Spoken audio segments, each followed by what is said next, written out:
Hello, I'm Dmitry Sitkovetsky, and this is Q&A, Transformation, the Art of Reinvention in the Time of the Pandemic. I have two wonderful guests today, so we have a double pleasure of having Viktoria Mullova and Matthew Barley, my good friends, wonderful musicians, and it's really a treat to have you. Welcome. Thank you, Dima. Hello. Great. I have already a number of questions for you. And so let's start with this. You probably never spend as much time at home as in 2020. What new have you learned about yourself during the pandemic? What has been a positive lesson from being at home? Well, when the pandemic started in March, it was one day after I finished my tour in the UK with the Swedish orchestra, and it was a very nice feeling just to finish concerts, and my calendar was completely empty for at least until September because all the concerts were cancelled, and I canceled one by one all my appointments, and the appointments like massage and looking after my health because I was touring, so I have to look after my health. So when everything was clear, it was suddenly such a relief just to, oh my God, I have so much free time. I don't even have to have massage because I don't need one. You're relaxed. I'm relaxed. Exactly. So everything was just wonderful. I spent lots of free time with my family. Our two daughters were living with us for 4 months, and we had wonderful time with lots of playing games, cooking, laughing a lot, going, to walk in the woods, Watching Peep Show, and it's just was a wonderful time. And then I also thought it looks a little bit like my sabbatical because I used to have sabbaticals when I didn't touch the violin at all. And I thought, but this time I don't want a sabbatical from the violin. I want to be motivated somehow. So I decided, oh, why don't I just work on the repertoire I don't have time for usually, because when I'm on tour and constantly I'm preparing for different programs, I have to think and I have to practice on which violin I have to practice, and then I have to unpack, pack again, then do all my admin before I leave, and it was just horrible. I just realized how stressful my life was, and I thought, now I have this time. Maybe it's a good time. I could actually um, work on something. And that's what I learned. The first time in my life, I started to practice and I actually enjoyed it because I never enjoyed practicing. Because you always had to practice. I had to practice and I hated it because it's hard, it's painful physically. And yeah, and you have to do sometimes here, sometimes there. And suddenly I have all this free time and I decided to learn new Beethoven sonata and record a new disc.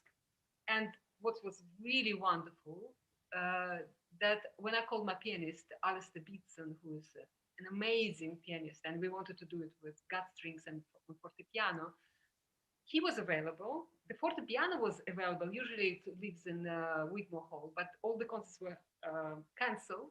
So fortepiano was available and it was delivered to his flat. So we were rehearsing in his flat. That was such a luxury. And the hall was available.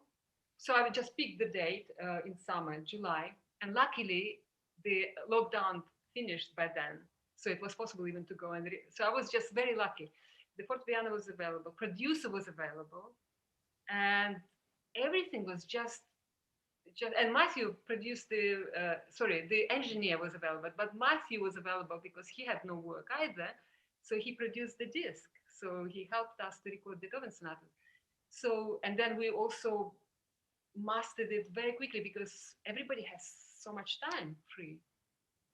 So I was just, yeah, it was so blissful, just the whole experience of violin playing. Wonderful transition. And from, first of all, you received it at first as a gift and finally all that time. And then you learn how to love your practicing, without the pressure. Yeah. That's a plus plus. Yeah. Plus plus, and your favorite producer was available. I'm sure he gave you a good discount. Yeah. That was wonderful. I got to tell Vika what to do for 2 whole days. It was great. Oh yeah, finally you got to boss her around. Yeah. Yeah, it was the most fantastic experience of my life. That It was great. yeah. And I think it was very similar for me actually. What I was so surprised about was that experience that Vika mentioned at the beginning. Pretty much every day, the manager would write an email: such and such a thing is cancelled. This is cancelled, and just deleting them all from the iCal was such a relief as well. And I hadn't realized also just how hard work our life is, just going from door to door and with that constant treadmill of have you got the right repertoire prepared for the right concert in time? Are you looking at this new piece early enough and all that kind of thing?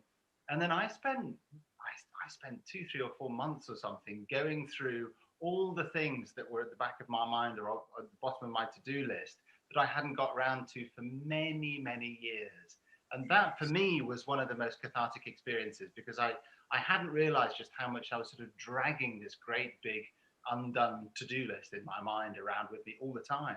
So even just little things like tidying stuff up, writing to such and such a person, getting all through the phone call list, reading books, watching films.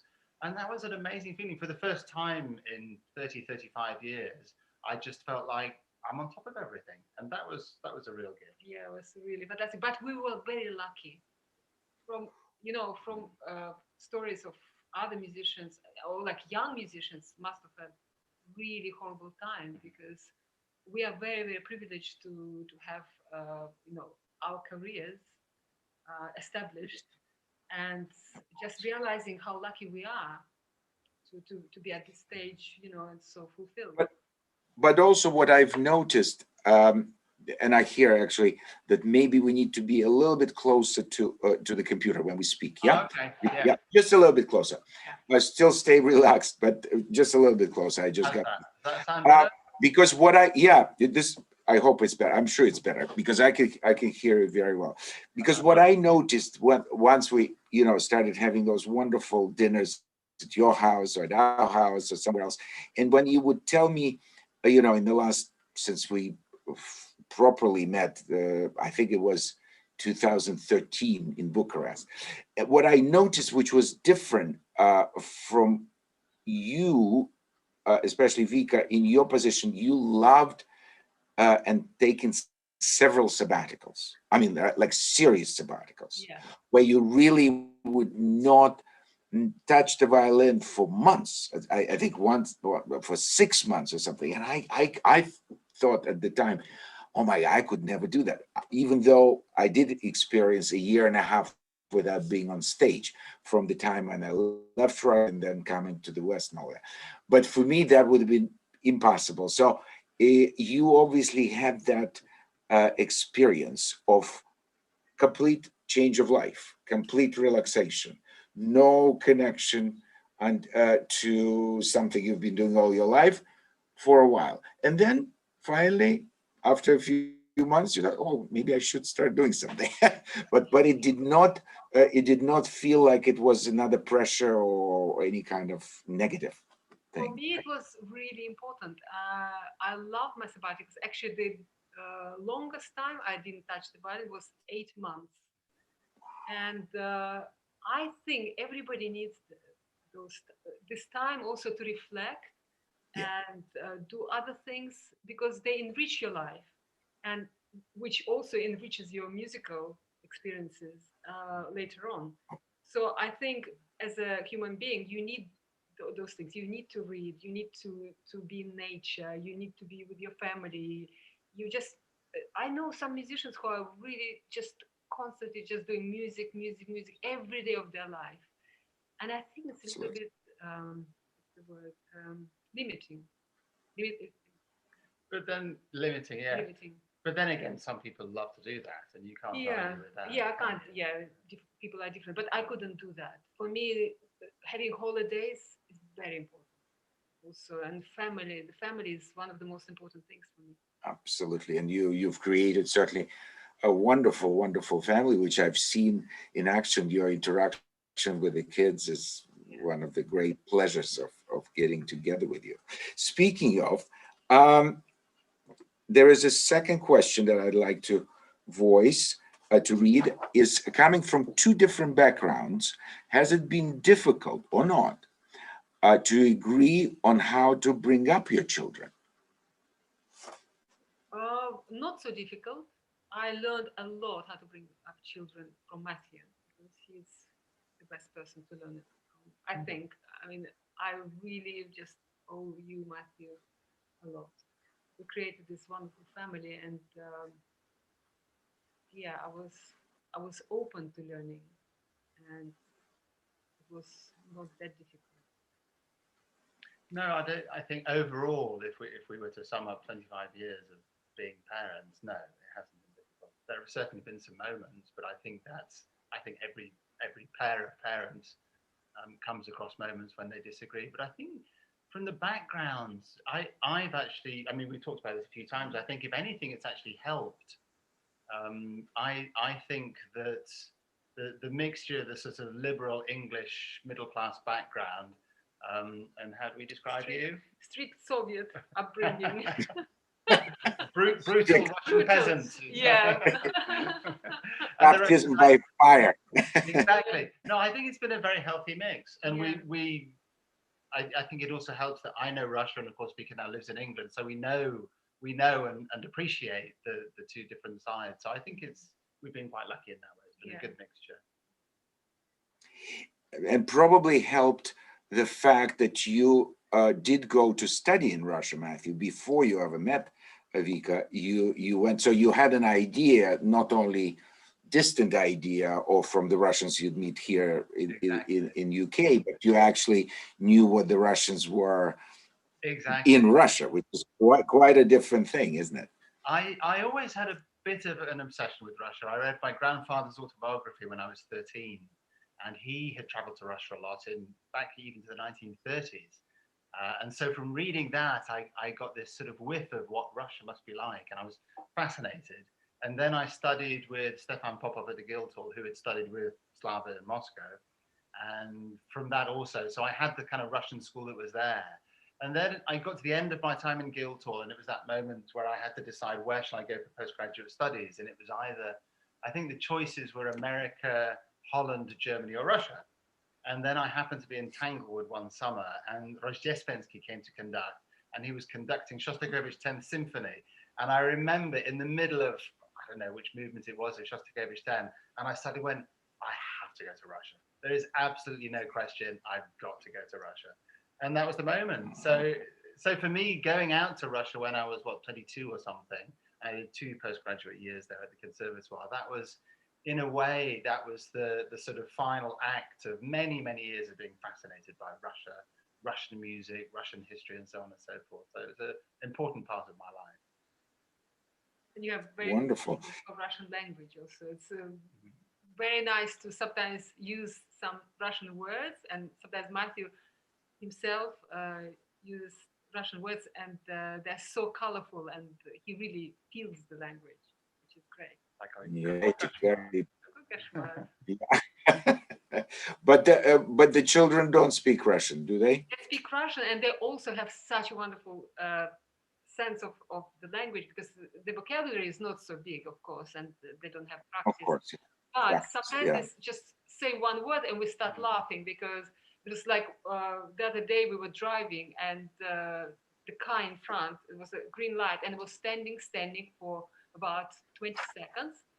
And I didn't know what to do. And my daughter Nadia said, "Nu zasnu." Nu zasnu, that's you. Oh, well, fell asleep.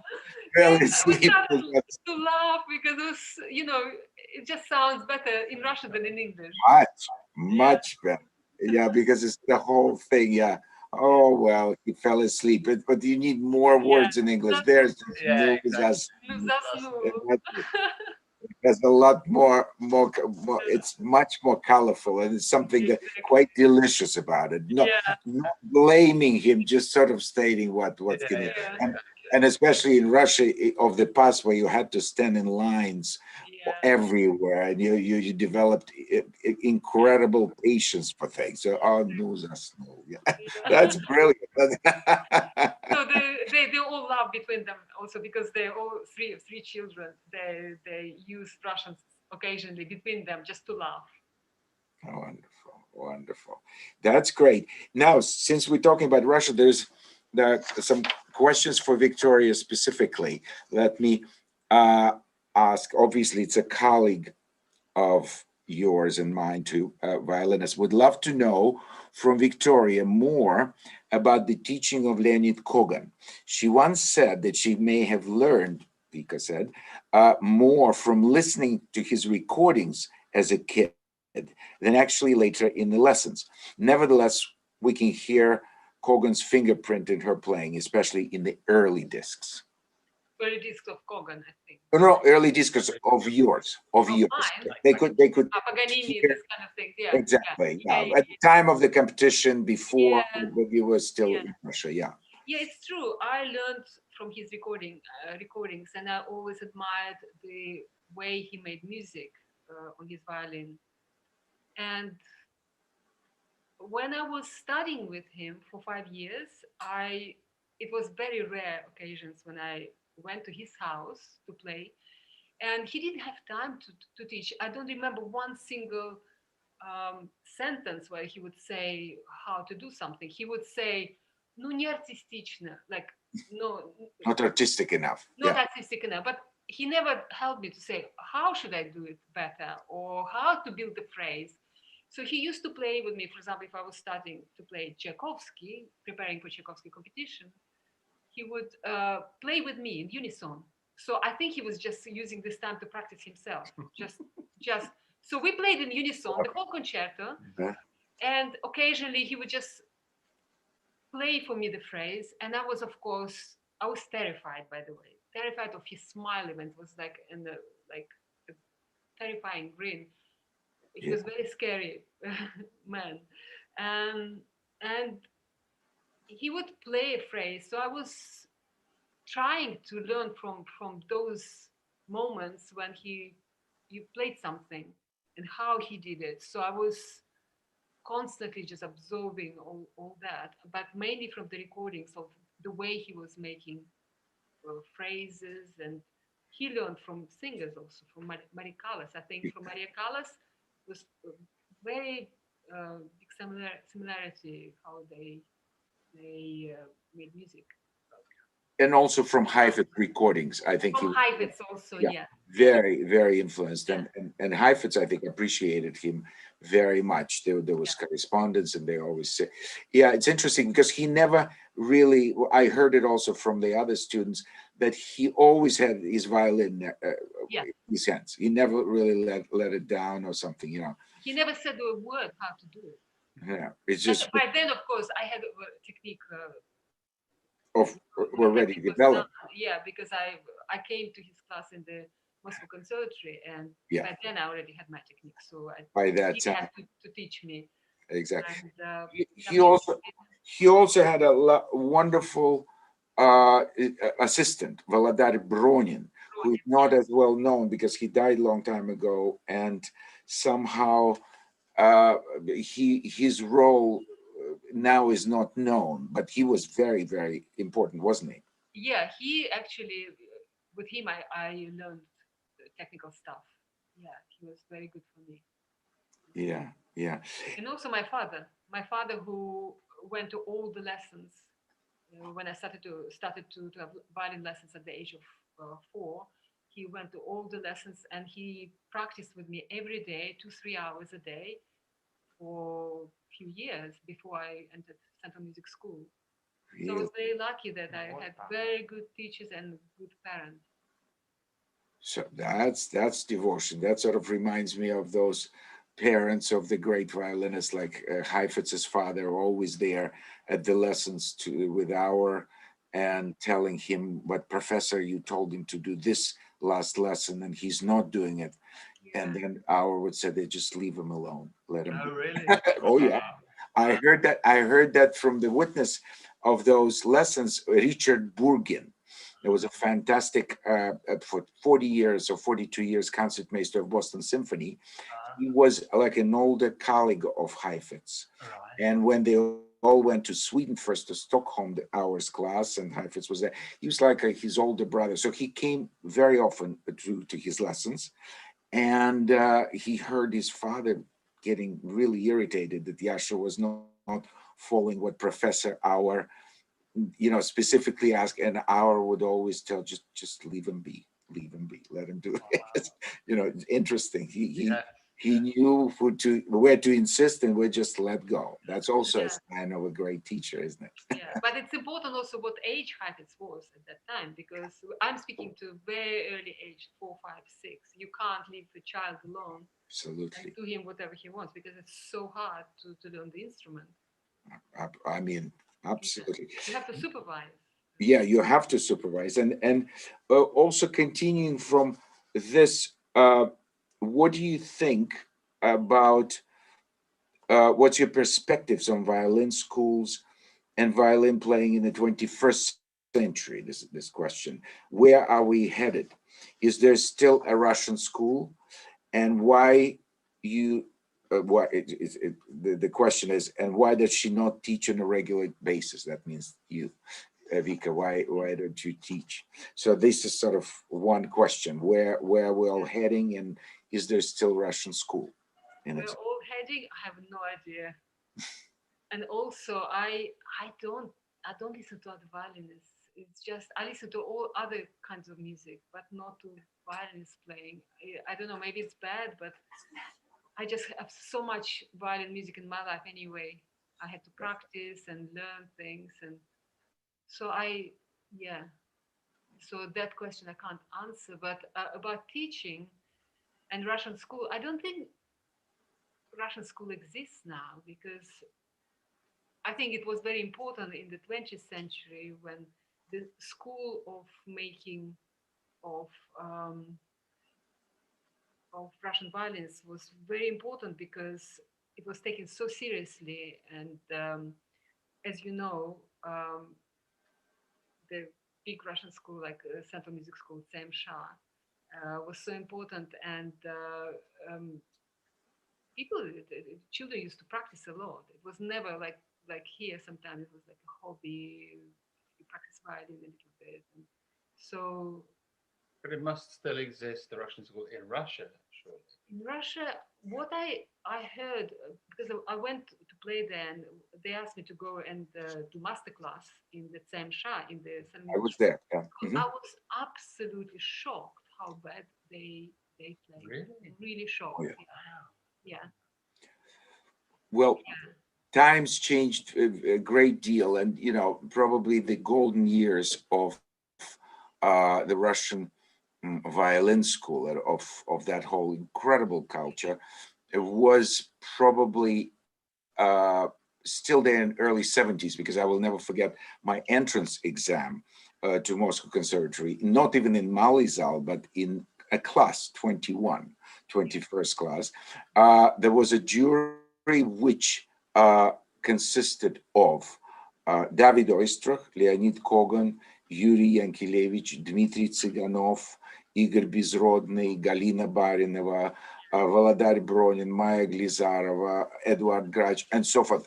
15 names that you couldn't, even if you decided to make the most extraordinary competition in the world, and you get every living great teacher, it wouldn't match.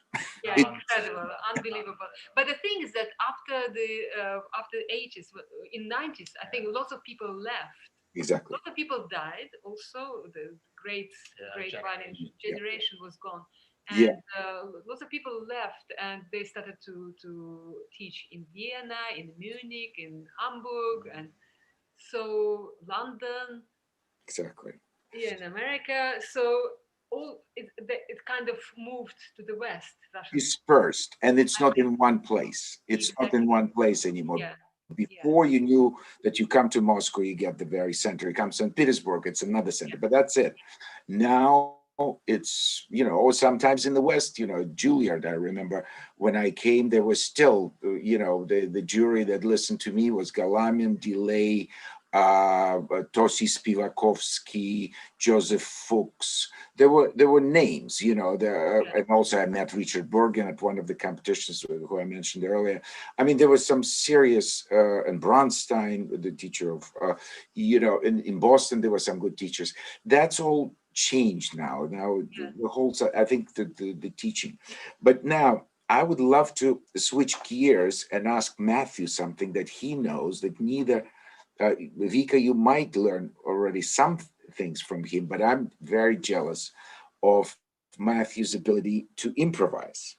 And there is a question here which reads, could you tell us, Matthew, could you tell us how one learns improvisation for classically trained musicians? I'm very fascinated by it.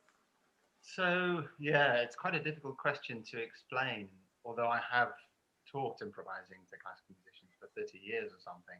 But I come from a particular position of recognizing that improvising is just the art of making things up. You can improvise a meal, you can improvise a walk in the woods, you can improvise a piece of music.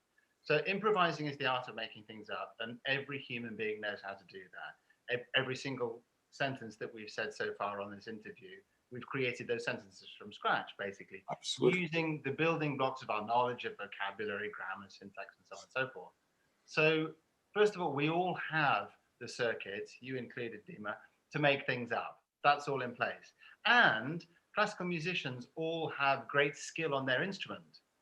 So really, to improvise on your instrument is just a case of marrying up two things that already exist. And what is in the way of marrying those things up is what I often call a sort of musical agoraphobia.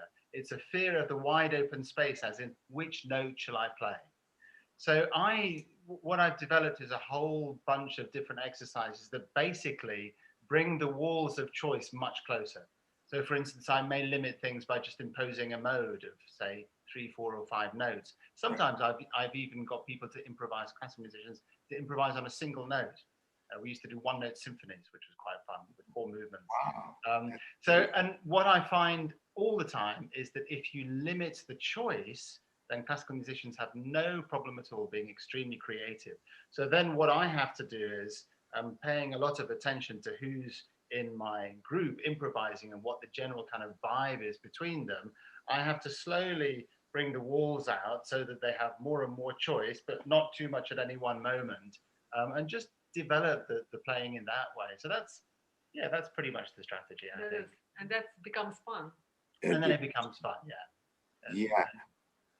Because I was fascinated by that. I always loved jazz musicians and admired some of my colleagues. There were very few who could actually improvise, you know, and because we're so conditioned to reproduce the same notes in the same order with the same rhythm. Of course, what we do improvise, the better ones of us, the best of us are. We are improvising between the notes, you know, in the space, and that is a very special. And some of the jazz musicians cannot understand that. I remember a remark that Wynton Marsalis was a fabulous jazz musician, but he played for a couple of seasons. He played Haydn and Hummel, the concerti before, and he said, "Oh, it's so boring. You always play the same notes." Exactly. He never understood that there's so many ways of playing those notes, and that the interpretation is between those notes. Absolutely. There is this invisible, you know, air, whatever you want to call it, the space. And when you hear the same notes in a fantastic interpretation, you say, wow, as if you've never heard it before. That's a whole other thing. But still, you know, and once I asked a wonderful bass player, you probably know him, John Clayton. He now took the place of Ray Brown. He's the student of Ray Brown. He was at the time he married somebody from Holland, and he was living in Amsterdam, playing in Amsterdam Philharmonic. Now it's Netherlands Philharmonic. I used to do tours with them, and so I noticed this very handsome man who obviously did not come from Holland. And so I asked him, I said, John, I said, well, you know, I studied with Ray Brown. I said, oh, so you play jazz? Of course, yeah, that's what I normally do. I said, could you tell me how you start? And he shocked me, actually. He said, well, to tell you the truth, we memorize on the recordings the improvisations of the others. We try to imitate them. And then gradually we sort of get into that mode, and then it becomes sort of my own, and without ever, of course, writing it down. But somehow also by repetition or memorization. So it's not that different from what we do. You know, we hear a performance, we like certain things, we try to imitate it. So, but I was surprised that really you memorize. But that's very interesting, because that's very, I think what he's describing is very much like the way we all learn language. Yeah, we imitate our parents and we learn how it all works from that, and then we begin to make things up ourselves. Exactly. The sentences we construct ourselves, but we know the words.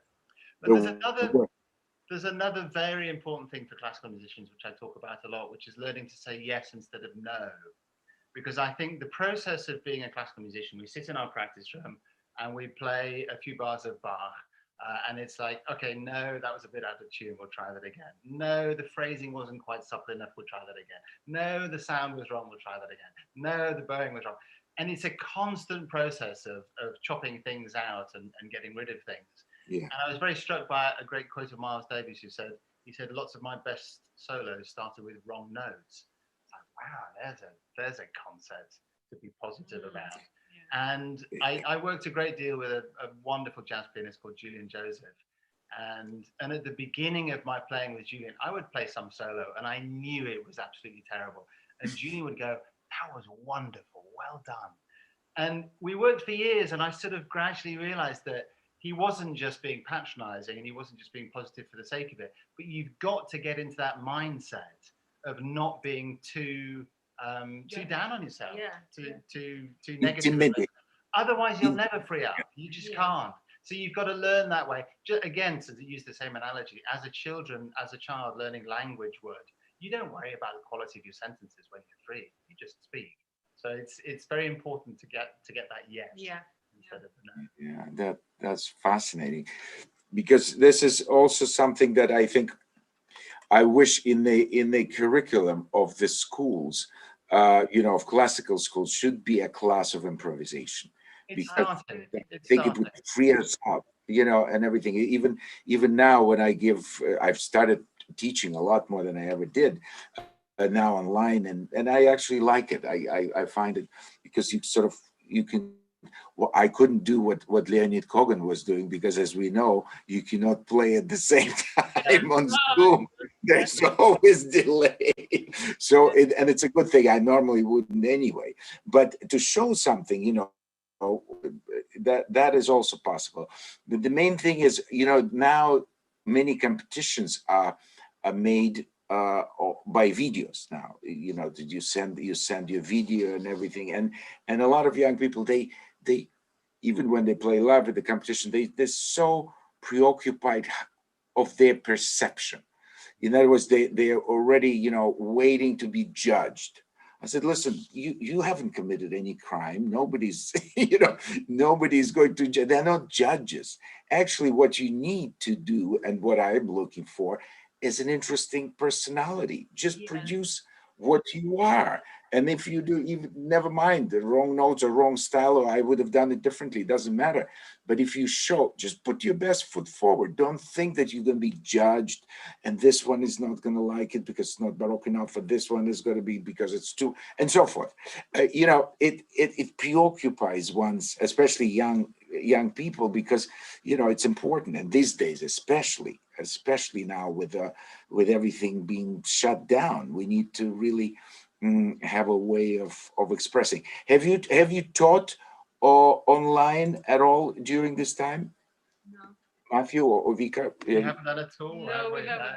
No, you haven't. Yeah, I've started several completely new activities for myself. I never thought I would be teaching, but I found out, for instance, from talking to some of my colleagues, that, for instance, Pinchas Zuckerman been doing that for maybe 30 years. He was one of the first ones to give lessons. Yeah, when he joined, I think, Manhattan School of Music years ago. We're talking about probably 30 years ago. there was this, when Skype was invented, he was already, because he'd be on the road a lot, but he took his teaching position seriously, and they would elaborately set up a place for him to give a lesson while away. And then he started doing lessons from New York to Far East and everything. And at the time I thought, oh God, that can't be serious, because no, I was wrong. It can be. Yeah. It can be. It is serious, and it does help. Yeah. It does help. So many things you change your opinion about it. Oh, well, that can never work. Yes, it can. That's true. Yes, it can. Speaking of Baroque, I mentioned Baroque. There is an interesting question here again to Vika. Somebody's writing, I admire Carmignola a lot. How did Victoria's collaboration on Vivaldi double concerti happen? How did they meet? And maybe Victoria could give some insight into her approach on Baroque music. I know that you've done a lot more with Antonini and so, but just in general about your Baroque parallel life as a Yeah. Baroque player. No, first time it was in 92, 93. I was about to record Bach concerti, and a friend of mine, a bassoon player, Marco, the singer, wonderful musician, just asked me, why are you doing it? I mean, do you know about how to play Baroque music? I had said, yeah, it's easy. Bach concertos I played when I was at school, so I'm ready to record. And he asked me, do you know that first phrase, first three notes of Bach concerto in the E major, you can play in so many different ways? And he started to sing it to me, how it's possible. I was so fascinated. And next day I canceled the recording. So I thought I'm completely like not prepared at all, and started to learn with him first, and then by listening to other recordings started to learn about Baroque music, how to make I started to learn new language, because I realized it's a completely different language, so I have to use different technique on the violin. And first I played on normal strings, metal strings, and then slowly I changed it to gut strings and started to play with Age of Enlightenment Orchestra, recorded Mozart concertos. That was my first one. Then I met Antonini, started to play with Giardino Armonico, which was for me so exciting, because I actually thought they were gods when I heard them. And when I first met them at the rehearsal, I was bright red, I was sweating, I was so nervous. Looked at them, they were really like gods, and discovered they were feeling exactly the same uh, you know, standing in front yeah, of me, and also were very, very excited and very nervous. So, and especially because Antonini was stopping me, he asked me, do you want me to correct you? And he was stopping me at every single bar saying, no, we don't play it like that, we play it like this. And I remember being excited because I was learning new ways. And my biggest improvement in making Baroque music was working with Ottavio Dantone, harpsichord player and the Mm. founder of Accademia Bizantina. We worked on Bach together and recorded sonatas and concertos also. And for me, that was absolutely just incredible. I learned sometimes in 3 days, like you learn things like this in 30 years. It was so exciting. Can I add something Yeah, to that? yeah. I remember, Dima, I remember Vika calling me after that first rehearsal with Giardino Armonico. And it was really interesting. It was a great insight into how Vika works as a musician and a human being, because she felt almost embarrassed that she was put in a position where she was almost like a child. So there was this orchestra who know this whole language, and she was stopped sometimes several times per bar, told no like this, no like this, correct that. But in with complete humility, she just opened herself up like a sponge and learned it. And it was amazing to watch how quickly she learned, because there was no part of her that was going, oh, you can't tell me how this goes, I'm a great violinist. She just wanted to learn. So it was a fascinating process to witness from the outside, just on the phone calls that I was getting. Yeah, it was the best thing. Yeah, You were so I was excited as well, so weren't you? excited. Yeah, but I have to overcome like ego thing, like not to think about me as a violinist who had a career, or Yeah, yeah. Just You were very like a very student again. yeah, very humble, and feeling that I'm just learning and learning a new language, because I had to learn a new way of playing.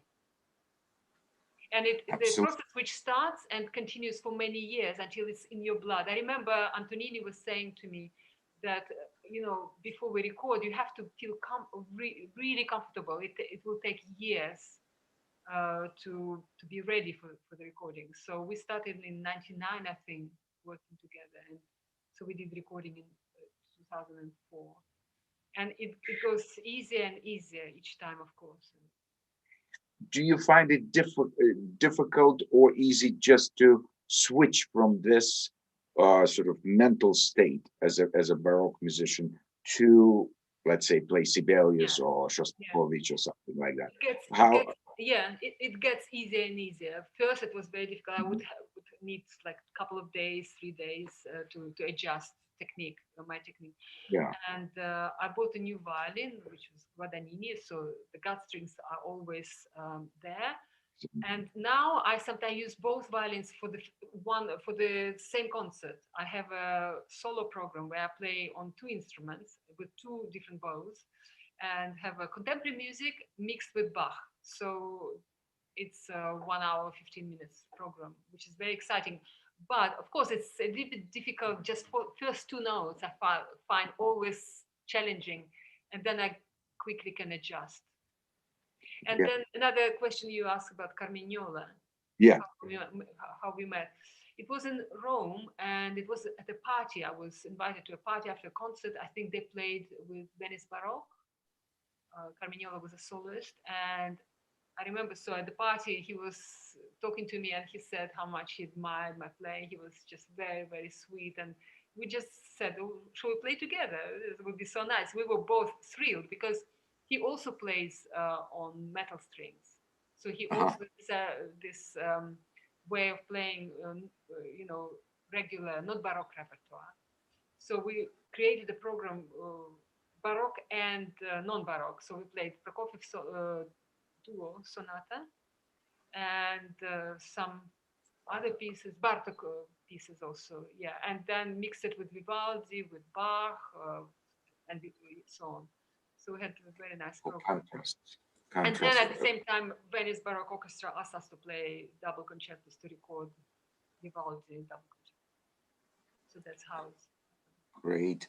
And let me ask you, it must be Matthew's influence, because you both venture into the world music, into folk music. You've put out albums and everything. And I have a feeling that it's probably, maybe Matthew could tell me and the listeners where Yeah. that comes from.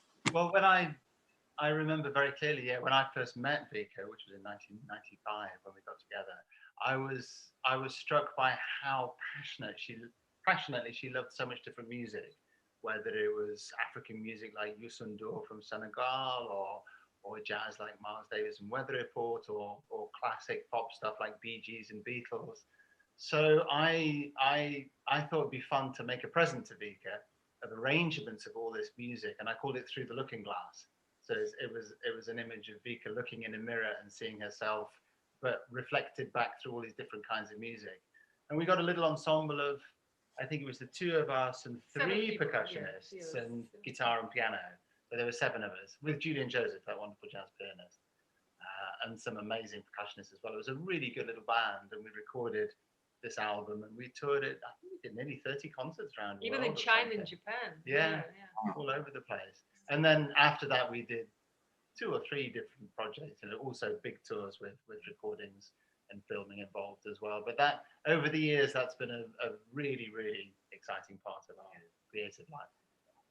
Wonderful. And you've always had that sort of parallel life with world music, with jazz musicians, being able to improvise and everything. You've had that for years. I have, yeah. I mean, my musical education was very different from Vika's, except for that 2 years in Moscow. So when I was at Guildhall, I started then with improvising and working in non-classical contexts, and creative, sort of making music together. Really, get together a bunch of really good friends and just get in a room and make some music together. So that's always been a part of my musical diet, and I've really always programmed from a point of view of, if I really love a piece of music, I'll play it. It doesn't matter what country it's from, what era it's from. If it touches me, then I'd love to play it. So I've always been an arranger as well, and I've loved making different ensembles of different, very, very, very varied types of musicians to just get together and make. Yes. So one could say that, this rather Renaissance approach, rather than, just one tunnel vision of only doing one thing, which is the way both Vika and I were trained, back in Russia, when you just do one thing and that's it. And you practice, all the time. I was a little bit more earlier already interested in other things, but you were not allowed, because you had to go and win the Tchaikovsky, and that's all you were going to do for the rest of your life.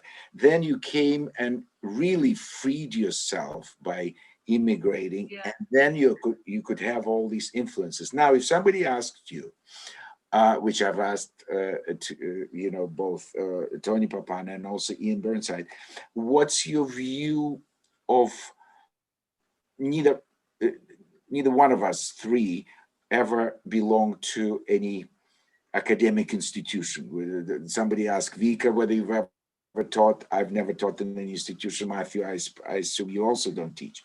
So is it just one, because we didn't have to? That's a nice way. Two, because we didn't want to. Or three, maybe nobody asked us. But maybe there is I always like to joke about it. I said, well, I prefer when somebody asks, why don't you, go and join, Hochschule or college and this and that. I said, well, I like the answer of Groucho Marx, who said, well, I wouldn't want to be a member of a club that would have me as a member. So I knew that somehow, the confinement and specific sort of rules in this.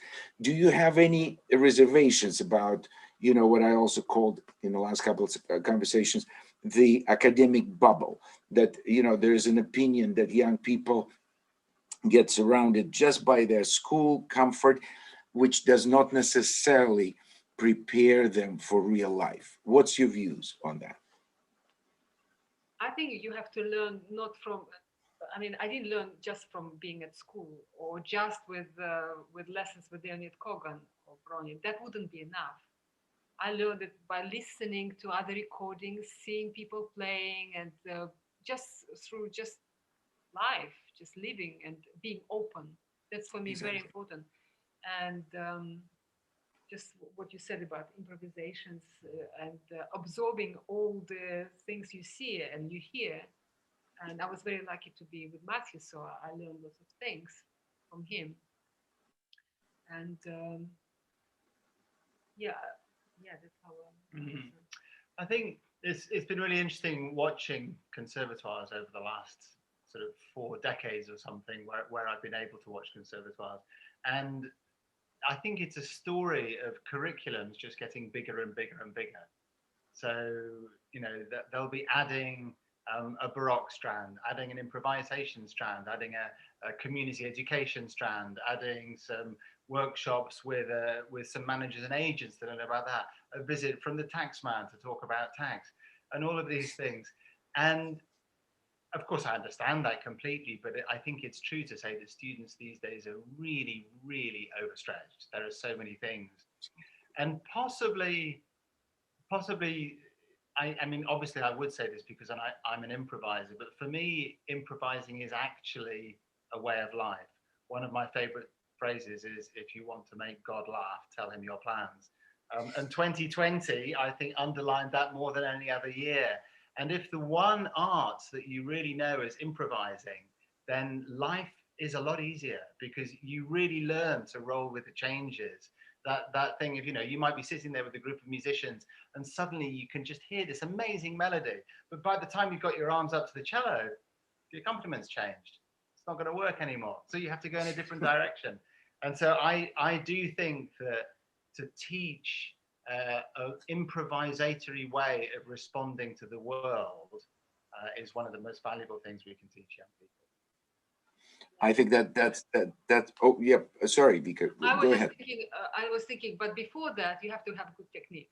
That's one In thing music you Of have course. sense, yes, for sure. you Of have course. to have a basic technique, and then you can do what you say. Yeah, I mean, I remember very well. So often in the Yankelevич's class, somebody would come in and said, "Yuri said, what would you think about this phrase? I just came up with this idea." I said, "Well," he would say, "first of all, it's out of tune. Yeah, Second, your rhythm is not very good. Before talking about the phrase, learn, yeah, play in tune, know the rhythm, and be a totally equipped technically. Then we can talk about. Then you can take the freedom. I totally agree. But one of the questions that was here, also, which is something this pandemic's been very, very difficult, especially for the young performers that just on the cusp of their career. So we're trying to get somewhere, and then all of a sudden, boom, there's nothing, and it's very disheartening. And what would be Matthew already gave a very good suggestion as far as improvisation and being flexible, being ready for changes momentarily in general, or even changes as far as learning another skill parallel, to what you have. But what is the best way? Because there are competitions out there, there's auditions, there. How is it important to have, I don't know, website, or to have a YouTube channel, or whatever? We're talking on one, but what are the best ways for the young ones to be noticed, to be hired, to be given an opportunity, to have an assistantship? What are your thoughts on that? Well, I mean, the first thing that comes to mind is that I think I can speak for Vika as well, that we have to say we just don't know, because we're coming from such a privileged position, and that really has to be the background to all of our conversations about 2020. To put it very simply, we had enough money in the bank to last all through this time, and to put enough food in the fridge. And life is very different when you don't have to worry about those necessities. So we're enormously privileged in that sense. So we've been able to really pay attention to a very refined aspect of life, which is really to become relaxed, to become happy and engaged with your family around you. But it's an immensely lucky position. And we've spent a lot of time, many conversations just saying, whoa, this must be so tricky for the younger generation, because things have changed so much. Back when Vika won the Tchaikovsky competition, there weren't very many gold medal winners of big competitions around. You could probably count them on a few hands. Now, there are so many all over the place. And I think, I was thinking about this question a little bit in advance, and I think that one of the things that must help more than anything else is to come to the notice of a very influential and powerful musician. So one example that comes straight to mind is a jazz musician, Jacob Collier. Jacob, immensely talented young keyboard player, who was at the Academy with Misha as well. He recorded on Misha's first album. And what Jacob did was that he talks about it very eloquently on some YouTube clips. He just did what he'd always done his whole childhood, which is sit in his music room at home and make music. And as technology advanced, he found that he could record things, and then he could film things. And then there was a little app came along where he could split the screen into 7 different things. And then he thought, hey, that would be fun if I play lots of different instruments and I wear 7 different sets of clothes. And then all of a sudden he's doing these unbelievable videos, and Quincy Jones happens to see a couple. Stevie Wonder sees a couple. Word gets around. He doesn't see Wonder comes. So that's a good point. Stevie Wonder didn't see them. Stevie Wonder heard them. Heard them, yeah. And Quincy, that was very quick, Beacon. Well done. And Quincy said, "I want to be your manager." And of course, in Jacob Collier's career terms, the rest is history. But the important point there is that somebody with huge power and influence heard about Jacob. And that could happen, I would imagine, for a classical musician. That could happen through YouTube. It could happen through word of mouth. It could happen through a competition. But if there's somewhere out there, if there's someone like a Simon Rattle or a Gergiev or whoever it may be, who sees a young soloist and thinks that's astonishing, that's going to help them out. Yeah. So try everything, basically. Yeah, Yeah. yeah, and the social media can be a very useful tool to be, to be seen, to be heard, to sort of show also your friends and colleagues and that we still active and nothing will shut us down To also, a and certain point, that's yeah. yeah, To a certain point, because because some people do just that, and that's not enough. So they have to, young users have to find time to practice also and to improve their, of course. yeah, their playing. So as long as the music doesn't suffer, you can do whatever you want, basically. Do social Yeah. media. And there's another And point which, when I first met Vika, I didn't have so much of a career when I first met Vika 25 years ago. And so that was a conversation in my head, how do I get things moving? And Vika's absolute bottom line was, uh, take care of your playing. If the playing's really good, things will happen. So actually, I really took that to heart. And when we first met, I actually backed out of all my freelance London commitments and began to practice. I was very lazy before that. Began to practice hard. And I think there was a question, wasn't there, about what was it like looking after the children while Vika was on tour? And at the very beginning of our relationship, I toured much less. There were a few years when it was always me taking the kids to school and stuff like that. mm, And to answer that question, I loved it. you But then the career did begin to take off after a few years. But it was because I'd really, really taken care of my playing. And of course, it probably goes without saying, that's the number one thing. You've got to get your playing where you want it to be. Yeah. And then you can look about how to propagate it into the world. Yeah, and you can use all the tools Yeah. you have. Yeah, you have to, whatever you do, it has to be excellent. Anything Yeah. less than that, it just will not get you anywhere. And And you've speaking, got to be speaking, lucky. But as Mark Twain said, luck is the residue of design. that's wonderful That's a phrase. good Yeah. one, isn't What is the residue it? of Of desire? design. That's wonderful, wonderful. Speaking, maybe the last question before I let you go. You mentioned that you stayed home, and what was it like? While Vika was touring, and obviously also earning a living for the whole family. But you early on had to stay home. And how was it to, bringing up kids, especially that some of them were entering the all dangerous and important teenage years and all of that? There are a couple of questions asking Yeah, you yeah. if you share Well, that experience. I mean, while I was, I think in the first, it's hard to remember exactly. I would say in the first year or two, I just did a lot of practice. And then things started to get better playing wise. And I thought, oh my God, but I don't have any work now. So I auditioned for the co-principal cello in the London Symphony Orchestra on the day that our daughter was born. Nigel was born at 9 in the morning or something, and I was all set to call up the LSO and say, look, I'm really sorry, I can't do this audition. My daughter's just been born. But then Vika and Nigel both fell fast asleep. And I thought, well, I might as well go and do the audition then. So I remember going to the audition, turning up at the barbecue, and Tim Hughes said, now you know all about nappies. What are you going to play? And that was my audition for the LSO. So in those very early years, I was going in and out of the LSO as co-principal all the time. But in fact, then I eventually got the job. I actually resigned after 3 weeks in the job, becoming the shortest ever employee of the London Symphony Orchestra, because the South Bank Centre called me up and said, did I want to come and do a recital at the festival hall with Amjad Ali Khan, the great Indian sarod player. So of course I did. But those early years, there was quite a lot of London work, but I was definitely much more at home than Vika was. But it was wonderful. I'd always wanted to have kids. I mean, since I think about 16, I started to think quite a lot about how I would bring up children, which felt to me at the time pretty normal. But looking back on it, as 16-year-old boys go, that's pretty unusual.